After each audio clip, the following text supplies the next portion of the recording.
জানো তো, আমি এই প্রথম দেখলাম। হাই, আমি রিনিকা। আমার মিনি ব্লগে তোমাদের সবাইকে ওয়েলকাম। কি হচ্ছে বলো তো এখানে? সবাই বলো তো দেখি।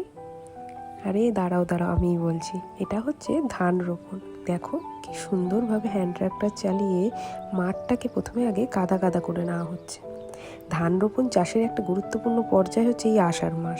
চারিদিকটা দেখো কি সবুজ, দেখেও চোখের একটা আলাদাই শান্তি লাগছে। এবার এই কাদা মাটিতে কি সুন্দর করে চারাগুলোকে সারিবদ্ধভাবে লাগানো হচ্ছে।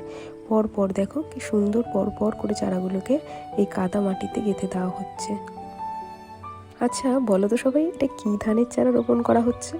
আমি এটা দেখছি আর একটা জিনিসই আমার মাথায় আসছে, আমরা যে জিনিসগুলো ঘরে ইজিলি অ্যাভেলেবেল পেয়ে যাই, সেই জিনিসগুলোর পিছনে কিছু মানুষের যে কতটা কঠোর পরিশ্রম আছে সেটা এটা না দেখলে জানতে পারতাম না।